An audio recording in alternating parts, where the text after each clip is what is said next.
വന്നുകൊണ്ടിരിക്കുന്ന ഏലത്തിന് വേണ്ടിയിട്ടുള്ള ഒരു സ്പെഷ്യൽ വളമാണ് ഇത്. ഏലത്തിൻ്റെ അഴുകൽ കൺട്രോൾ ചെയ്യാൻ വേണ്ടിയിട്ട് മഴക്കാലത്ത് മിക്കവാറും അഴുകൽ ഭയങ്കരമായിട്ടുണ്ടാകും ഏലത്തോട്ടത്തിൽ. അത് കൺട്രോൾ ചെയ്യാനായിട്ട് മഞ്ഞൾ ബേസ് ചെയ്തുകൊണ്ടുള്ള ഒരു വളമാണ്. ഇത് മഞ്ഞൾപ്പൊടി പൊടിച്ച് ഇത് മുട്ടത്തോട് പൊടിച്ചതാണ്.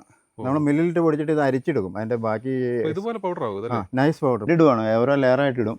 ഇത് കളർ ഉള്ള ബ്ലാക്ക് കളറിൽ വന്നേക്കണത് മറ്റേ വേപ്പ് പിണ്ണാക്കും ആവണക്കും പിണ്ണാക്കും മരോട്ട് പിണ്ണാക്കും പൊടിച്ച് മിക്സ് ചെയ്ത് ചേർത്തന്നെയാണ്.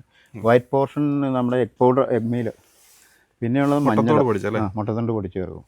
കാൽസ്യം നന്നായിട്ടുണ്ട് അതിനകത്ത്. കാൽസ്യം ഉണ്ട്, ഫോസ്ഫറസും ഉണ്ട്. ഇത് എന്നിട്ട് ഇങ്ങനെ മിക്സ് ചെയ്ത് ഇത് നമ്മളൊരു 2-3 തവണ മിക്സ് ചെയ്തിട്ടാണ് ഏലത്തിൻ്റെ അഴുകൽ കൺട്രോൾ ചെയ്യുക. മഴക്കാലത്താണ് ഇത് കൂടുതലും യൂസ് ചെയ്യാറ്.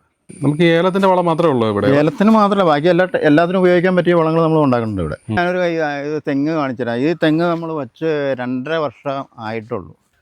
ഉണ്ടല്ലോ, ഇത് വേറെ വളങ്ങളൊന്നുമില്ല. നമ്മുടെ വളത്തിൻ്റെ വേസ്റ്റ് എന്ന് പറയാം. വേസ്റ്റ് ഇടും.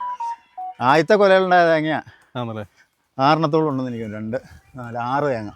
പിന്നെ നല്ല മച്ചിങ്ങ ഇവിടുത്തുണ്ട്. മച്ചിങ്ങ കൊഴിയണില്ല. മിക്സ് ചെയ്യാൻ ഇട്ടിരിക്കാം. ഈ ഇതെന്ന് വെച്ചാൽ നമ്മുടെ എല്ലാ വിളകൾക്കും ഉപയോഗിക്കാവുന്ന കോമൺ ആയിട്ട് ഉള്ള ഒരു വളമാണ്. അതിൻ്റെ ബേസ് എന്ന് പറയുമ്പോൾ ചാണകം, കോഴിയോളം നമ്മൾ ഡീകമ്പോസ് ചെയ്യും, ചൂടും കളയും. നേരത്തെ പറഞ്ഞ പോലെ തന്നെ അത് നനയ്ക്കും കുറേ ദിവസം. ഒരു 20 ദിവസം നനച്ചതിന് ശേഷം ബെഡാക്കി ഇട്ടിട്ടാണ് നനയ്ക്കുന്നത്. അതിന് ശേഷം നമ്മളത് കവർ ചെയ്തിടും. അപ്പോൾ ഇതൊരു 50 ദിവസം അങ്ങനെ കിടക്കും, 30 ദിവസത്തിന് മേലെ കിടക്കും. അങ്ങനെ കഴിയുമ്പോൾ ഇത് സ്മെല്ലെല്ലാം മാറി ചൂടും പോയി പൊടിയായിട്ട് കിട്ടും, പൗഡറായിട്ട് കിട്ടും. അത് നമ്മൾ ഇതിലേക്ക് എന്നാ പറയുക, ബെഡാക്കി ഇടും, ലെയറാക്കി ഇടും. അതിൻ്റെ മുകളിലേക്ക് ജൈവ പൊട്ടാഷ് ഇടും. അത് ജൈവ പൊട്ടാഷ് അരിച്ചിടും. പിന്നെ തേയിലയുടെ ചണ്ടി അതും ഇടും. അതും ഡീകമ്പോസ് ചെയ്തതിന് ശേഷം ഇടണേ. പിന്നെ മുട്ടത്തൊണ്ട് നമ്മൾ പൊടിച്ചിടും. എന്നിട്ട് ഇത് മിക്സ് ചെയ്തെടുക്കുകയാണ്. ഇതിന് വില കുറവാണ് ഈ വളം.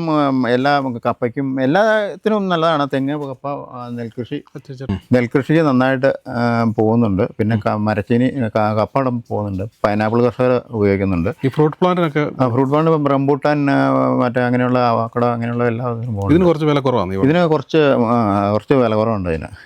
ഇത് നമ്മുടെ മീല, സിതാമീൽ എന്നുള്ള ബ്രാൻഡിൽ ഇറക്കുന്നതാണ്. ഇതിൽ ഏറ്റവും കൂടുതൽ ഉള്ളത് എല്ലുപൊടിയുണ്ട്, ബയോ പൊട്ടാഷ് ഉണ്ട്, വേപ്പ് പിണ്ണാക്ക്, കടല പിണ്ണാക്ക്, മരോട്ടി പിണ്ണാക്ക്, അങ്ങനെ ഐറ്റംസൊക്കെ മിക്സ് ചെയ്ത് ഫിഷ് മീൽ, പിന്നെ ഈ എഗ് പൗഡർ ഉണ്ടാവും. അതും നൈസായിട്ട് പൗഡർ ഫോമിൽ തന്നെ ചേർക്കും. അങ്ങനെ മിക്സ് ചെയ്തുണ്ടാക്കുന്ന വളമാണ് ഇത്. 50 കിലോ ചാക്കാണ്.